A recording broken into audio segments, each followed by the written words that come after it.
Yeah, good evening.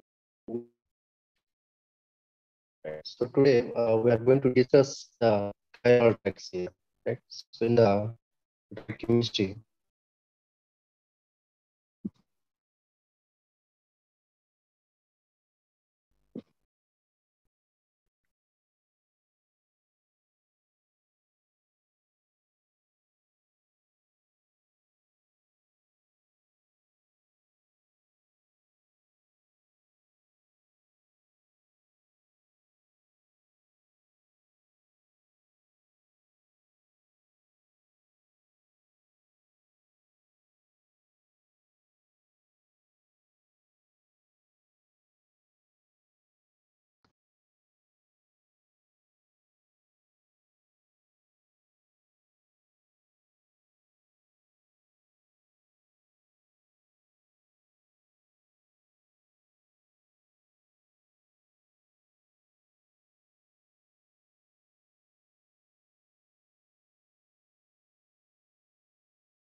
right? Okay. So here the chiral drugs. So generally, what is mean by chiral drugs? Means what is the chirality? Yeah.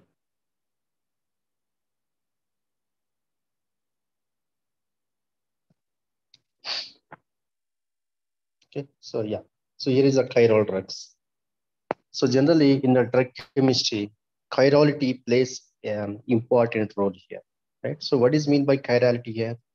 So chirality means generally when that chiral, right? Yeah, the chiral carbon. Okay. So here the chiral.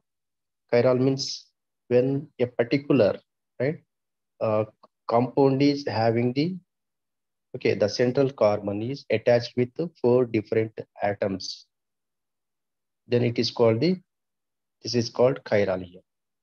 Right? So when the central carbon atom is attached with four different atoms, then it is called the chiral. Okay. So this chirality will plays important role in the drug chemistry, right? So generally if for example here the chirality, right? So like you see here is a a, here is a b, here is a c, here is a d, right? So when this is b here, you see a, here is c, here d. Okay, so these two are the mirror images here, right? These two are the mirror images like enantiomers, right? So these are the enantiomers, for example. Okay, so for example, if you this is showing the R configuration, so it is showing the S configuration here. Okay, so you see the both compounds, right? Yeah, the both the compounds like A and B compounds here. Okay, so both the compounds having the same molecular formula, right? Same molecular formula here, but the, what is it? The arrangement of the group, right? The arrangement of the group is different. Okay, and you see the attachment of these atoms are different here. So it is showing the chirality, right? So in the drug chemistry, where, for example, if one isomer is active, another isomer is not active here, right? So for example, R isomer is the active one, and S isomer is not active in this, right? So what is the difference here? Only, right, the orientation of group here, the right, the position of group is different. Otherwise, everything is same. Same number of atoms are there. Same number of okay, same number of carbons and molecular formula. Everything is same. Only thing is the orientation here, the position, right? You see here in this particular compound, right? In the A compound, where the B is on the right side here, and in the B compound, where the B is on the left side. So the rotation is different. The attachment of the atom is on different side here. So due to this, the orientation of this group, right? They are having the different pharmacological activity or the biological activity, right? Okay. And yeah, you see, right? Asymmetric center generally with this, what is that? The number of isomers, right? The number of isomers can be calculated by the 2 power n here, right? For example, if any compound is having one chiral center here, so n equal to 1, so 2 power 1, that is equal to 2. So 2 isomers are possible. And if it is having two chiral centers, so n equal to 2, right? So then 2, that equal 4, right? The 4 stereogenic centers are possible here, right? So 4 isomers are possible. So like that, you can generate the variety of isomers, right? By these chiral centers here, right? Having means the number of isomers is depending on the number of chiral centers. Okay. So for example, here you see the ibuprofen, right? The painkiller, the ibuprofen here, ibuprofen drug is there. So here you see the S ibuprofen. Here is R ibuprofen. Okay, so it is a painkiller. You know that, right? You aware of this ibuprofen. So here the S isomer, right? And here is the R isomer. So you see how many stereogenic centers are there here? How many stereogenics in the sense? The chiral centers, right? Here you see there is no chiral center here. It is not chiral. And here it is not chiral. So this is chiral one, right? So this is chiral center. So one chiral center is there. And it's, okay, so its configuration, right? Its configuration is yes, because when you give the numbering, right? So like which here you see, right? Here is a the fourth one is a hydrogen here, right? So fourth is the last option here, you see. And the first numbering giving to this acid group here, okay. And the second numbering giving to this aryl group, and third numbering giving to this methyl group here, right? So like now you connect the, and fourth one is given to the hydrogen. Okay, here hydrogen is there. This is the fourth numbering. So when you give the, right, when you combine these priorities, here, either clockwise or the anti-clockwise. Okay. So for example, one, right, 1, 2, 3, right, here this. So the connectivity is a clockwise direction here, right? Clockwise direction. But right, but clockwise direction. But here the least priority group must be away to the observer. Least priority group must be away to the observer. But here you see this hydrogen is about to the nearer to the observer. So then you take the reverse configuration. Here from this, by this connectivity, we are getting the R configuration here, right? R configuration.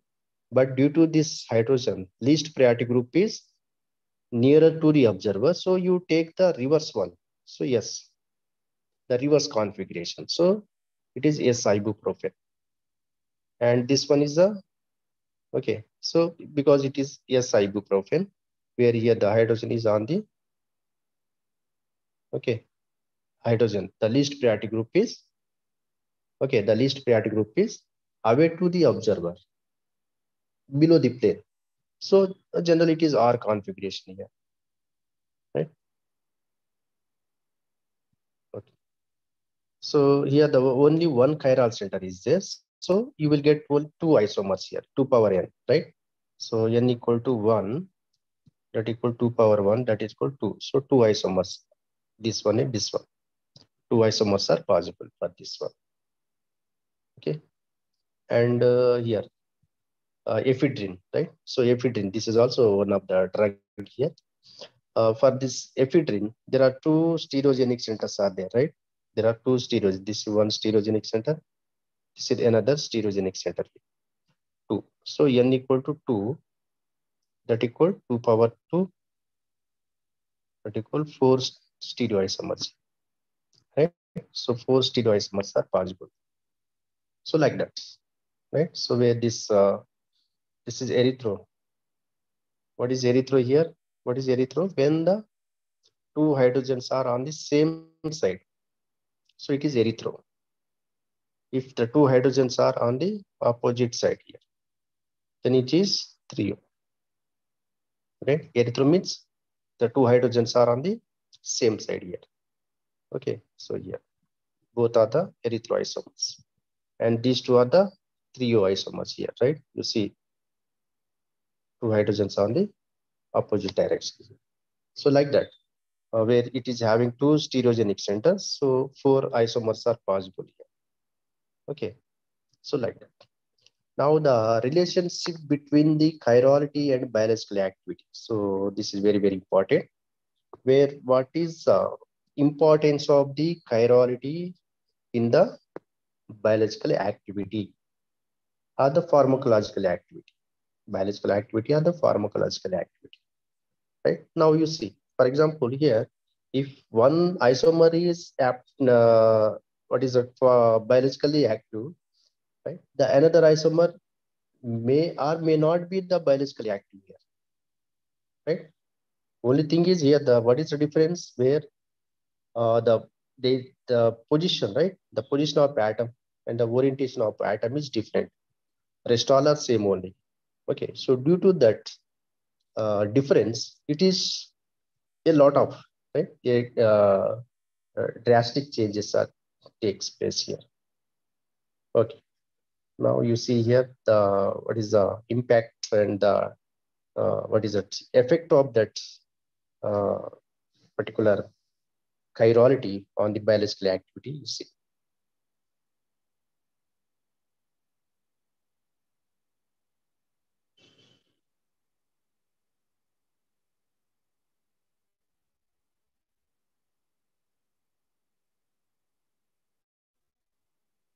right? Right. Okay, so here in the isomers, right?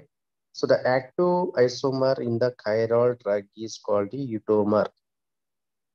Okay, so like here in the ibuprofen, right? So here the ibuprofen, for example, here the S ibuprofen, right? And the R ibuprofen here, for example. So for example, if S ibuprofen, right, is a active and R ibuprofen is inactive, for example, then it is called the eutomer. This is the active one. So it is the active isomer is called the eutomer. Okay. So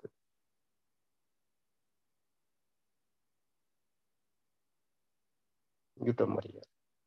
And the inactive isomer is called the distomer. Okay. Distomer. Active isomer is called the eutomer, and the inactive isomer is called the distomer. This is very, very important, right? All right. Okay. You see, in this particular example, like S-propanolol, with the antihypertensive drug, right? S-propanolol is a antihypertensive drug here, like your captopril. Okay. Captopril also antihypertensive drug. So like that, this S-propanolol also a active isomer, which is antihypertensive drug, right? Okay, you see. So the difference, if the here the S-propanolol is 130 times more active than R isomer, right? So propanolol here both are differentiating. Okay, that both the difference between these two is only the orientation or the position of the atom is only the atom position. That is the difference. Everything is same. Molecular formula is same and all these things are same. But only thing is the position of group or the atom is different. Due to that uh, positional difference, right? So it brings a lot of changes in the biological activity or the pharmacological activity, right? So like due to that difference, the S-propanol is active isomer where it is 130 time more active than R isomer here. You see, right? Okay. Yeah, so generally it is antihypertensive drug here. And generally, the more active isomer is called the eutomer here, like, right here. So S isomer is a eutomer and R is called a distomer here. Okay. So the terminology is important. And the eudismic ratio. Okay, eudismic ratio. So this is also important. And this particular eudismic ratio is useful to decide the dose, right? Dose means how much quantity you need to take, how much quantity is applied for the various what is it, various categories of the what is it, human beings or the living organisms, whatever the animals are, the okay, plants are your particular human beings here, right? For example, for young, right? So for old people, a particular dosage is decided here. For kids, right? So we'll give a different dose for youth. So like that. So depending on the age, okay, and age and gender, right? So we'll give the different dose. So that dose will be decided based on this eudismic ratio. Okay. And the eudismic ratio is nothing but here the activity of eutomer by the activity of distomer. Right? Eudismic ratio is a ratio between the activity of eutomer and the activity of distomer here. Right? Okay. Or you can in the logarithmic expression, right? Here the log eudismic ratio equal to log activity of eutomer minus log activity of distomer. Okay, so this is eudismic ratio also important here. See, okay.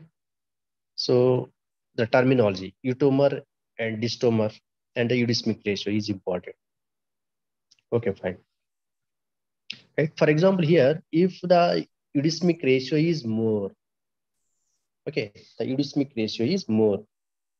So when you will get the more eudismic ratio here, if Activation. is more active here, because for example, if the eutomer activity is 2, for example, so, right? For example, here is 2.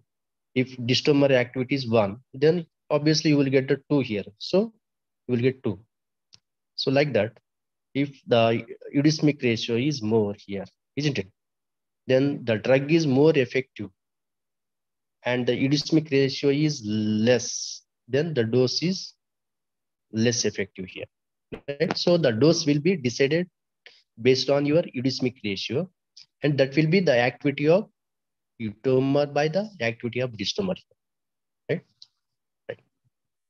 Yeah. So in the yeah, sometimes we'll take the right. We'll consider the racemate also, right? Where here you see the isomers, right? For example, here like yeah, here is a A, here is a B, right? C and D, and here is a B, here A, C and D here, right? So generally in the chiral compounds, right? So one is the active, another is a inactive compound here.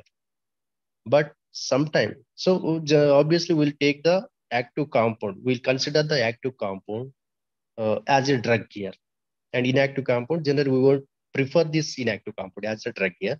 But sometimes we'll take both racemates. Racemate means the racemic mixture here, right? Both isomer, enantiomers here, plus and minus, both will be considered as a drug in some conditions. Okay. And what are the conditions? So we'll see later here. Okay. And generally, when we take the racemate as a drug compound, then it is called the enantiospecific biotoxification, right? So means when we take both the compounds or the racemic compound for the biological activity as a drug, then it is called the enantiospecific biotoxification. Okay, right. Now the various case study of the eudesmic ratio, right? Here the eudesmic ratio is important, the terminology. Eutomer, right? Eutomer, distomer, and eudesmic ratio. In the examination, they will ask, define the eutomer, define the distomer, and what is the eudesmic ratio. So they will ask for 4 or 5 marks here. So easy, just you, what is the eudesmic ratio and what is the eutomer? What is eutomer here? The more active, right? The more active isomer is called eutomer, and less active isomer is called distomer. And eudesmic ratio is the ratio between the eutomer and distomer here. Then you give one example like S-propanolol or ibuprofen, or right. So like ibuprofen is more active, so it is the eutomer, and propanolol or the r ibuprofen is the less active, so it is distomer. So like that you mention one example, then eudesmic ratio, that one, right? So r by s or the s by r, whatever, right? So like that, then you will get full marks. Okay, fine. And here is the some case studies here, right? So in what case we'll consider the racemate, and in what case we'll consider the S isomer and R isomer, and what is the effect of that ones. Everything is being explained in by some case studies here. Yeah. So first here you see the case one, right? So case one. Yeah. So in this particular case study, if the distomer shows the serious side effects here. Okay, distomer. What is a distomer here generally? Distomer is the less active compound, right? Eutomer is a Eutomer is a more active compound. Distomer is a less active compound. So if the distomer shows the serious side effects here, right? So in this particular category, you see yes, yeah, here some this drug is there. What is that? Yes, prilocaine here, right? Yes, prilocaine, which is anesthetic drug. Anesthetic drug means during the surgery we'll use this anesthesia. Okay, and where this R prilocaine cause the serious side effects such as the hallucination and agitation here, right? So these effects will be done by your R isomer. Okay, so among these two drugs, right? So for example, here, what is the drug here? Yes, prilocaine and the R prilocaine, right? So yes, isomer is, okay, it is an anesthetic drug here, and or it causes serious side effects, right? So this is taken as a eutomer, and this is taken as a distomer here. Okay, because it is showing the bad effects here, right? It is showing the bad effects like hallucination and agitations. Okay, anxiety, all these things. That's why we won't prefer this R isomer. Generally, we take this prilocaine as an anesthetic drug here. And next one is a penicillamine. Okay, hence penicillamine. So penicillamine, it is antibiotic generally, right? Penicillamine, it is antibiotic. Yeah, sorry, it is arthritic. Anti-arthritic means arthritis, right? So for this joint pains, in that case, we use this one. And where R isomer is, it causes serious carcinogenic here, right? Carcinogenic means which cause the cancer, which causes the cancer here. In that case, we'll take the, right, we reject this one and we'll take this particular S isomer. Okay, and here S and S ethambutol, right, where it is a anti-tuberculotic drug, tuberculosis, right? And where the R isomer here, S and S, where it is having two chiral centers. S means two chiral centers, and both are having S configuration. And the R and R ethambutol is it causes a blindness here, right? Blindness. That's why we won't take this. We will reject this one. So we'll take this one. Right? So means what are the effect of the various isomers? So here in this case, means here you see generally, right? If any compound is having the chiral center, then there is a possibility for getting the more isomers here. If chiral center is there, generally it generates more isomers. If one chiral center, generally we get two isomers. If two chiral centers, we'll get the four isomers, right? So among these two isomers, one will be more active, another will be less active. Okay. So this less active compound, sometimes it don't have any biological importance. It don't have any side effects, right? It won't have any pharmacological activity. Okay. That is neutral in nature, right? Ineffective. Okay. But sometimes that may be the R isomer, means the, what is that, distomer, it may cause some side effects, serious side effects here, right? So what are the compounds are causing the side effects? So it's listed here, like this prilocaine and what is ethambutanol. So all these compounds here. Okay. Now in this case 2, so distomer shows no serious side effects. Distomer shows no side effects, and where the etomer, right? So etomer is more active generally. We'll consider that one, but the distomer is not having any side effects here, right? Because the different cases, okay, different cases. In first case, what is that? Distomer is having a serious side effects. In that category, we have listed some drugs here. And the second one is a distomer is not having any serious side effects here. In that category, we have some examples like beta blockers, yes, propranolol, right? So beta blocker means where this, what is that? So, right, receptor means adrenergic receptors here, right? So in the adrenergic receptors, like there are alpha 1, alpha 2, beta 1, beta 2, beta 3. So these are the like receptors, various types of receptors, right? So in that receptors, like where the beta blockers, these this what is that beta receptors, they are uh, surrounded by your smooth muscles here, right? And they will regulate your heart beating, like what is that? Heart beating means where the contraction of the smooth muscle and expansion of the smooth muscle. So that function will be done by your beta, right? Beta receptors. Okay. So in that case, right? So when that particular beta receptor, right? So that receptor is failing its function, then where the smooth muscle is losing their control or their regulation here.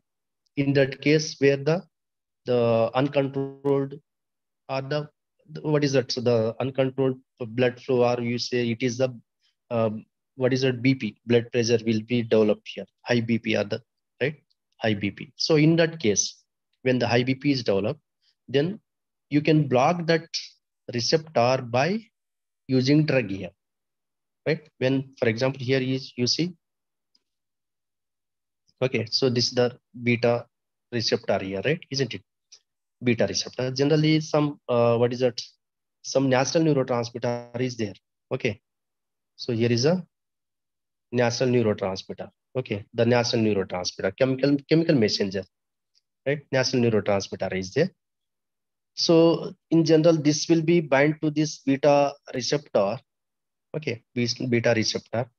Then a chemical messenger will be, okay, the chemical messenger will be released and it will be regulates the inflow and outflow of some ions like calcium ion or what is that, chloride ions or sodium ions, all these things. Okay, generally it is calcium ion, right? So but when this is gets overactivated, this beta receptor is gets overactivated, then what will happen here? The more activation of this receptor, right, causing for release of more activators here. right? Then it will be more activates your calcium ion channel. Then the more calcium will be, right, comes inside that particular ion channel here. Then the more inflow of the more influx or the inflow of the calcium, it what is it? It uh, activates your myelin protein more effectively, right? Then it requires more oxygen. Then so where the shortage of the oxygen or the deficiency of the oxygen will be takes place, then where it affects on your the blood flow, then obviously it will be develops your high blood pressure here because you require more oxygen, right? Isn't it? Because the more consumption of oxygen takes place, so you need more oxygen. So your breathing heartbeat will be gets increased here. That is called, generally we call that is a high blood pressure, high BP here. In that case, right, what you do, so when this nasal neurotransmitter is failing its function, then in place of nasal neurotransmitter, so you will take the that beta blocker like propranolol, right, or the metoprolol here, and atenolol. All these propranolol, metoprolol, and atenolol, these are the beta blockers here. So among these three, you can take any one of drug here. So it is acting as a beta blocker. So it will be occupying this particular beta receptor. Okay, beta receptor here. Then what will happen here?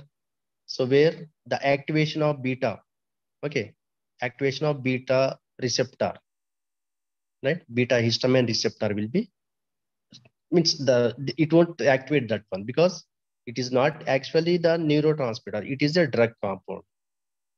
Okay, so the it won't activate your beta histamine receptor. So no release of some chemical messenger. Then no activation of your ion channel. So no sodium influx will be takes place in a what is that multiple quantity here. So then what will happen? No means where that particular blood flow will be, it will be in a normal mode here.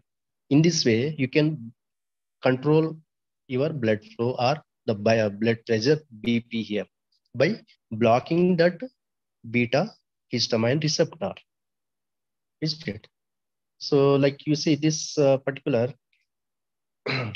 distomer, it is not showing any side effects here.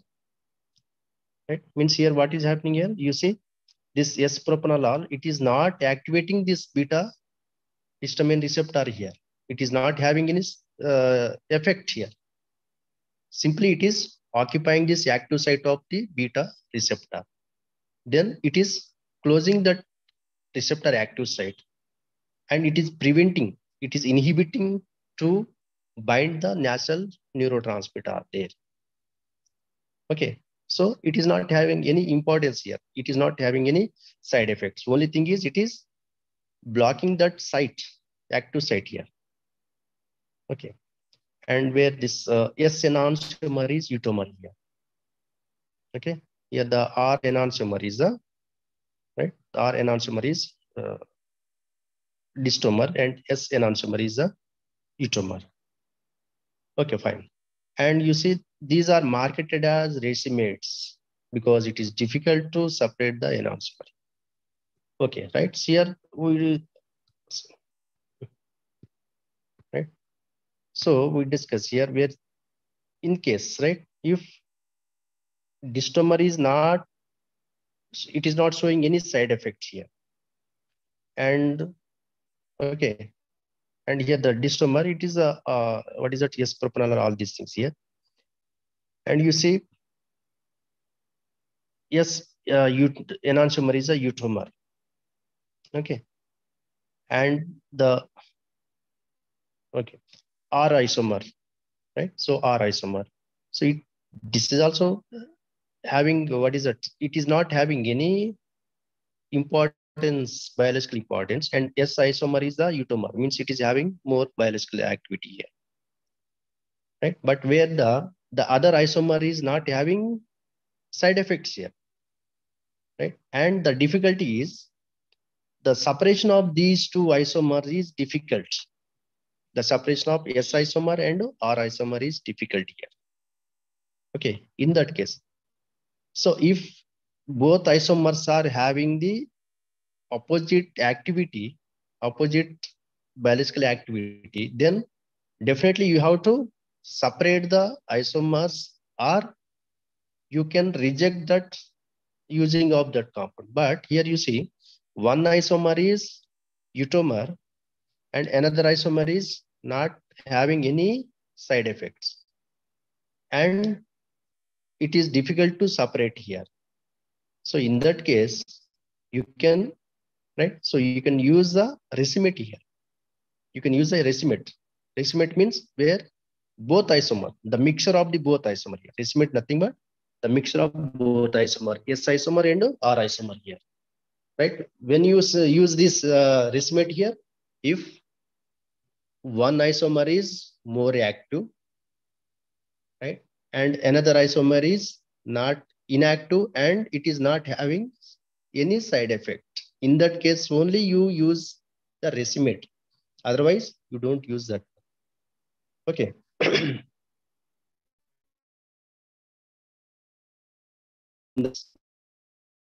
Both the enantiomers show independent therapeutic values here. Right? Yes. So this is important. You see here where both the isomers like R R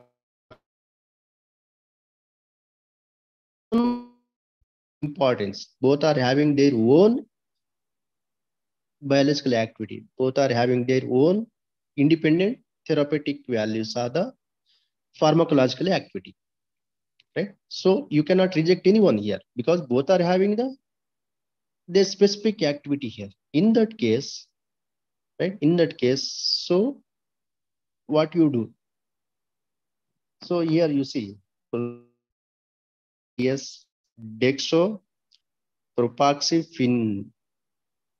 Okay, 2 3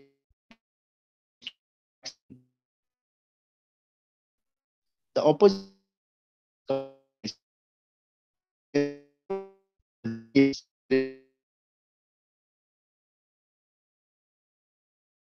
2R and 3S. 2S and 3.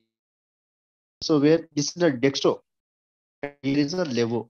Dextro means where rotates the PPL towards right side here, PPL. Plane polar slide. And if it rotates the PPL to the left side, it is levo. This is dextro, right? So this okay. So it is analgesic here. Analgesic means the painkiller. Okay, it is painkiller here. And the opposite configuration, 2S and 3R, it is where it is the configuration is different, like levo rotatory and it is anti-tissue. My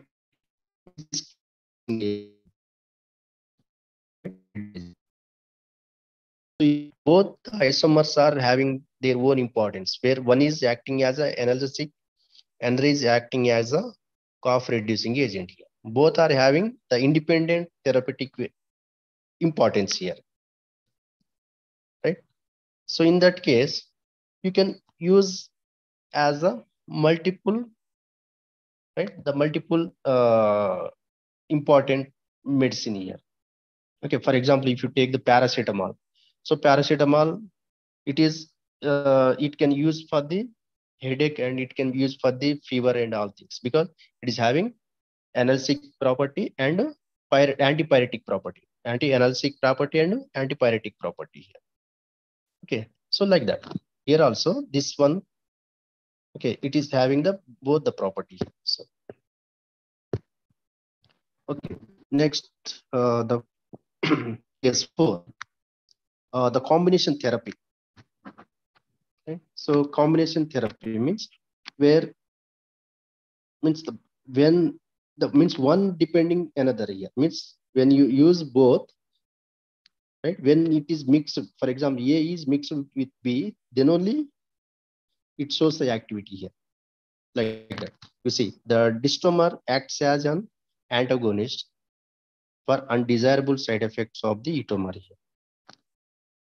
Okay, so you see the distomer means the low, right? The less active isomer. It is an antagonist for the undesirable side effects of the etomer. So here we have in the drug chemistry, we have two terminology like agonist and antagonist. Agonist and antagonist.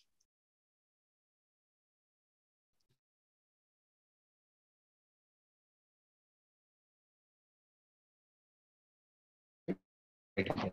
In the drug chemistry, frequently you will right, you will see these terminals, agonist and antagonist. So what is the agonist and what is the antagonist here? So agonist means when the right the when the production of the when the production of the or the production of the a particular, what is it, natural neurotransmitter or the chemical messenger is less. Okay, less. So to increase its concentration or the its population or its percentage here, to increase its one, so we use the agonist here. And if the production is high, right? If the production is high, so to reduce the production or to decrease the production, we use the antagonist here. Okay. For example, here you see. So generally, this is the normal, right? This is the normal production here. So this is the preferred, the normal production. It is a preferred because if it is in the normal, is in the production, then that particular what is it? Thing will be the healthy condition will be maintainable here. If it is the production is in the normal way, in a regular way, in a regular mode, so the healthy condition will be applied or the maintainable. But okay, the production is sometimes the production is deviated. So this production may be deviated. Its concentration is going to decrease here. Some concentration will be decreased, right? Decreased here. Here is a increased, right? So in both cases, in the decreased state and in the increased state, in both cases, okay, the both condition is called the disease, right? So this is the healthy condition, and these are the disease conditions. In that case, what you do, we will, right? We will bring this deviated system. We will bring this deviated system in the regular mode by using drugs, because the natural neurotransmitters, which are the inbuilt, naturally inbuilt, right? Inbuilt compounds here, right? So when they are failing their function here, then the deviation of particular system is takes place. And the deviated system we call the disease condition here. In that case, what you do? We will bring the deviated system in the normal mode by using the drug. Then here the drug which are using, it is mimicking the function of your natural neurotransmitter, isn't it? The drugs which are artificially prepared, which are artificially synthesized, which are artificially made, and which is taking from outside here. Okay, so that is a drug compound. When we use the drug compound, so it reaches to that particular site of action, and it binds to particular receptor active site, and it mimics a function of the natural neurotransmitter here. Means it performs the function of the natural neurotransmitter. Whatever the function is performed by your natural neurotransmitter, that will be performed by your drug compound here. And it brings the deviated system in the regular mode or the normal mode here. Right? Okay. So in that case, for example, if the production is less generally, right? So in that case, you bring this less production, means you try to increase the, right? You increase the production, right? You increase the production to bring into the normal mode here, right? So this is called the agonist here, right? This is agonist. So when the production is less, so which is bringing that less production into the high production here. That is agonist here. And sometimes when the production is high, okay, so then we will, right, reduce the production here. We'll decrease production by using the drug compounds. So those are called the antagonist here. Okay, right, fine. So here you see the distomer acts as the antagonist for undesirable side effects of the eutomer, right? So that means the case 4, condition 4 here, right? So where the distomer is a low, okay, the low active compound, less active compound here. And generally here you see here is a two isomers are there, right? The R and S, for example, just to assume, right? So here R is the this eutomer, for example, right? Sorry, right? Here the R and S is there. So this is the eutomer here, and here is the, so the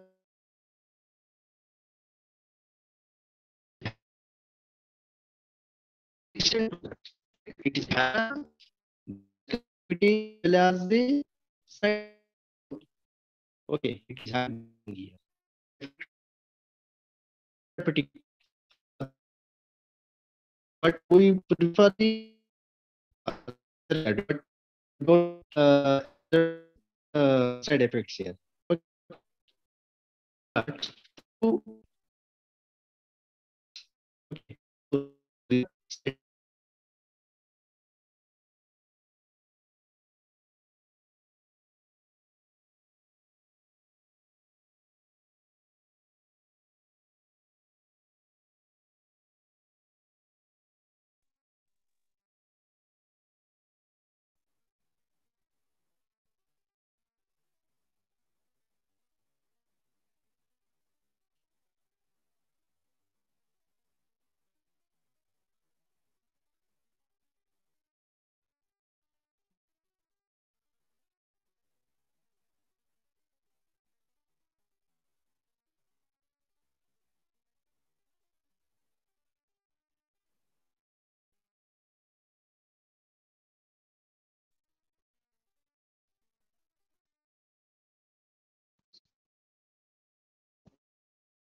To another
Yeah, so like that. So here the example is given like R endocrine, right? R endocrine is it is diuretic here, and the side effect is uric acid retention, right? So generally here with that right. So in the diabetes generally, right? So in this diabetes here, with the when the uric acid retention, where the concentration of uric acid is more, then obviously they will get right disease, diabetes here. So here this particular in our endocrine, right? So it is acting as a diuretic here, but the side effect, it is having the side effect where it is where the uric acid retention, where it retains the uric acid here. So in that case, you use along with this R isomer, you take the S endocrine only, right? In the combination, you take the S endocrine, then it will be right. So it will be remove the uric acid and it increase the uric acid excretion here, right? That's why you can use this along with this when you take the R endocrine, the S endocrine also you like the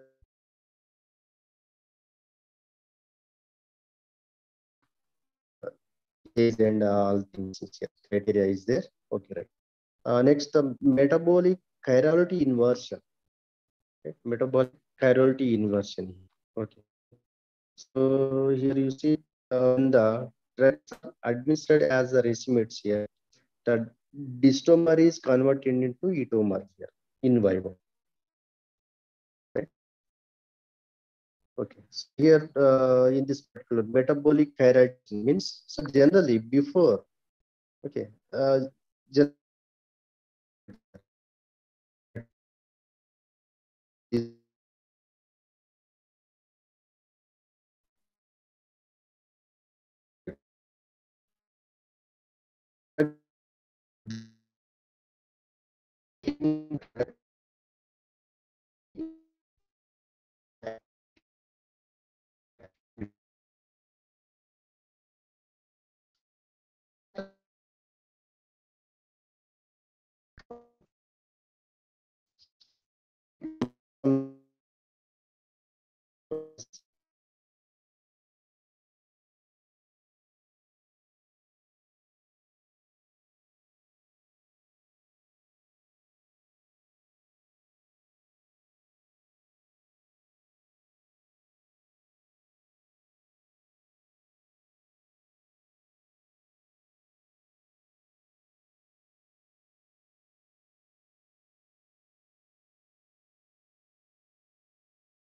is uh, Frantosil, right? So in the Frantosil here, right? right? So here the frantosil. So frantosil, it is a what is that? It is prodrug. It is a prodrug. And when you take this frantosil, right, it is converting into sulfanilamide.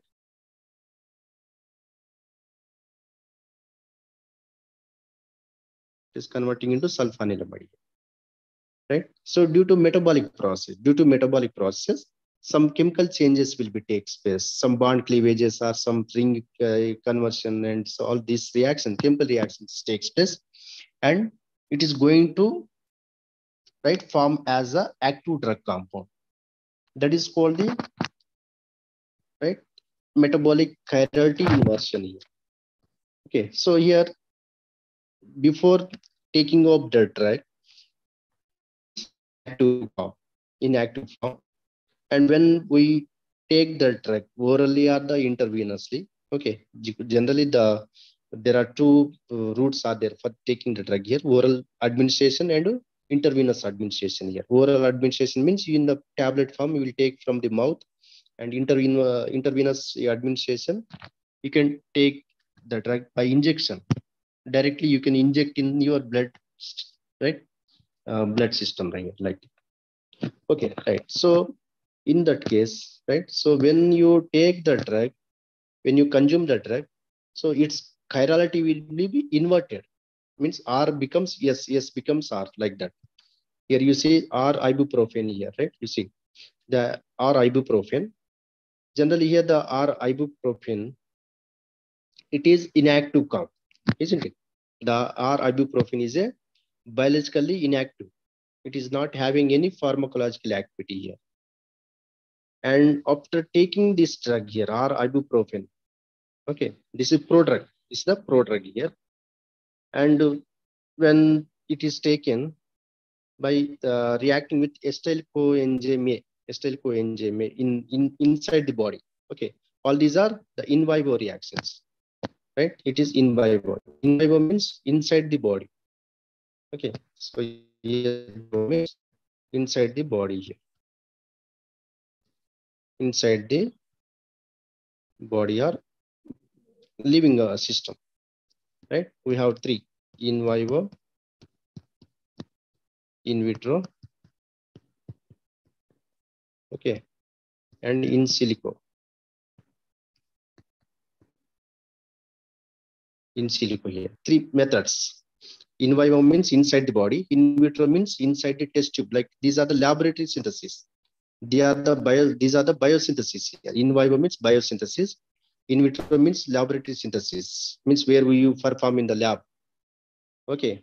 And in silico means like the synthesis in the computer with help of the computers here. Software. Okay. Software technology. Okay. Right. So here in vivo, right? In vivo method where the R converts into S here, and how the changes is takes place, you see, right? So yeah, here is R ibuprofen in with treating with the acetyl coenzyme A inside the body, right? So where this is going to right attach on this particular compound, and it is going to R by ibuprofen coenzyme A, and R ibuprofen means here you see you will get the two racemate here, right? S and R isomer here, the you will get the plus and minus, the racemic mixture, right? It formed as a racemic mixture. So by resolution method, you can separate the two isomers, plus and minus. Upon resolution, you will get the where both will be separated individually. Then the right? So here you take the S ibuprofen here, right? And where this coenzyme A will be removed by hydrolysis. This will be right upon hydrolysis, right? So this will be removed as and acid will be formed. So like that, right? So what is happening here? By reacting with the coenzyme A, its configuration is changing. Yeah, the R configuration converting into S configuration. Like that means the prodrug converting into drug here, right? The prodrug here, prodrug converting into drug. Okay. So like that. That is a chirality inversion, right? Okay. So these are the various conditions in the chiral drugs or the chiral compounds here, and means the case studies, right? Means in some cases where the utamer is having the right, utamer is having the side effects, and in other case where the utamer means less active compound is having the no side effects here. In that case, you can use directly use the racemates here. Okay. And in another case where the R isomer, right? For example, means utamer is having the utamer is having the activity as well as the side effects both. In that case, to remove the side effects, the distomer is required. In that case, also you use a racemate here, right? So like that. And in some cases where the utamer converts into distomer, distomer converts into utamer, so like that. It's less active here. The ibuprofen, it is a less active isomer here. Okay, this is a distomer, right? So R ibuprofen, it is less active. It is distomer, isn't it? It is distomer.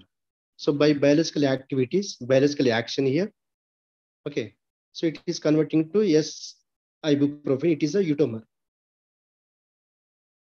more active, more active isomer here, right? So that is called the what is that? What inversion? That is metabolic chirality inversion. Yes, so like that, various condition. Now you see the 3-point contact model, very very important, very very important here.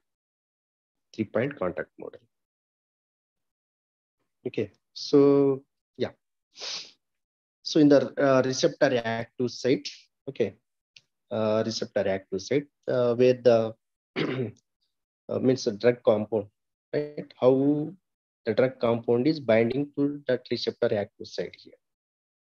So that will be explained in this 3-point contact model. So generally, for the drug interaction, okay, for the drug receptor interaction, we have some theories. We have some theories like what is that? Lock and key method, okay, lock and key mechanism, induced fit mechanism, and 3-point contact model. Okay, we have 3 theories: lock and key here, and induced fit mechanism, and the 3-point contact model. Okay, so 3-point contact model. So generally, this 3-point contact model is applied for the chiral compounds here. Okay, chiral compounds where the matching of the right, the matching of the what is that? The points here, chiral points here, matching of the chiral points positions here. Okay, and by this 3-point contact model, you can differentiate the isomers. Isomer both will be differentiated. Okay. Yeah. So you see here the 3-point contact model, where this contact model can apply to know the enzyme specificity. Specificity. So generally we know that, okay, the enzymes are the biocatalysts. You know that, right? The enzymes are these are the biocatalysts here. These are the biocatalysts where they will perform all the biological reactions.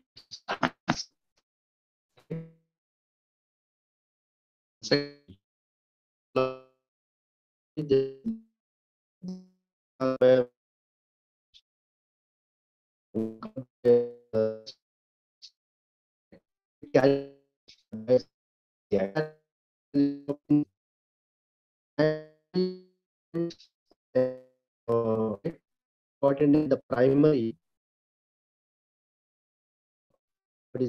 character. Important character of the enzyme is they have the specificity. We call that as enzyme specificity. The enzyme specific means functionally they will specific. So structurally they are specific, structurally and functionally they are specific in nature. Enzymes are very specific in nature, in the functionally and structurally, isn't it? Means specific in the sense very particular. Okay. So one kind of enzyme will performs that kind of function only, right? For example, one oxidation reaction is there, right? So for the oxidation reaction, only the oxidase enzymes are involved in the oxidation reaction. No other enzyme will be involved in the oxidation. Only oxidase enzyme, right? And for example, any ligation is there. So ligase enzyme will be involved in the ligation. Ligation means where the combination here. Liases means cleavage. Liases means where the combination means combining, joining. Okay. So that the these are functionally enzymes are functionally very specific here. They are very specific in nature. Okay, right, fine.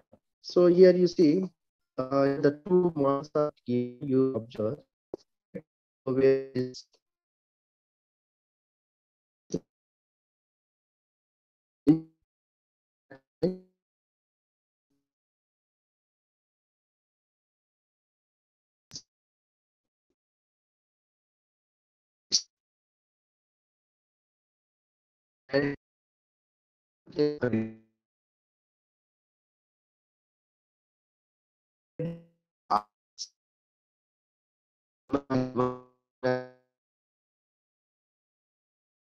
are there, right?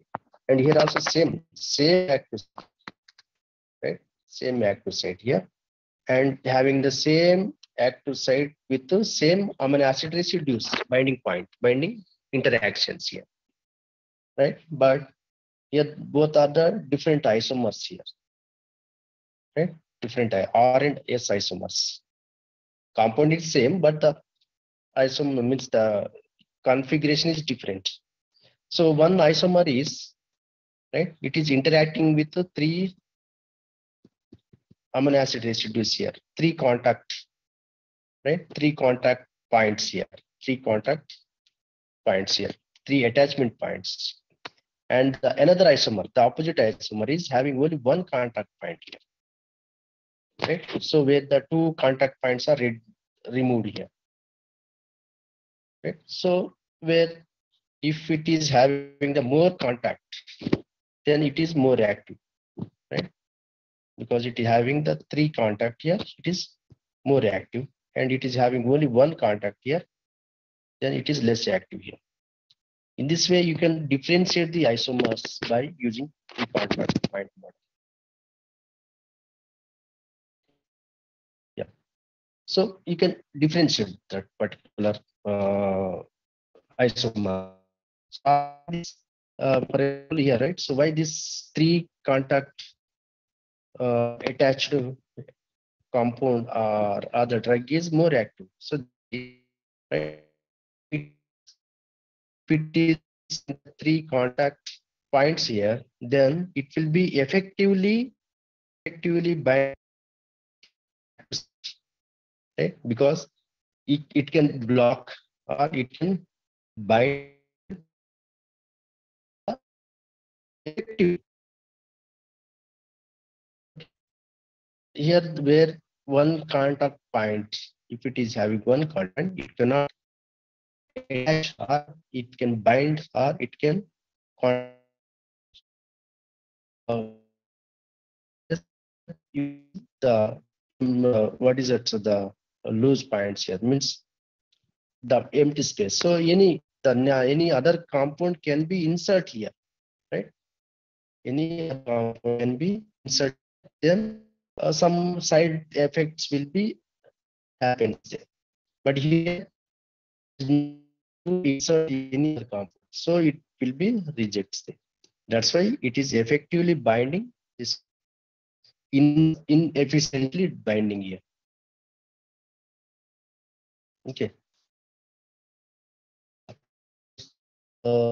Yeah, that's chiral drugs, right? So yeah, the how the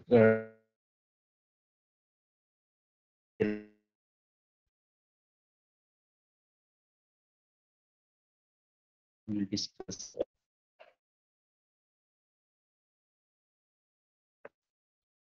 So in here, okay,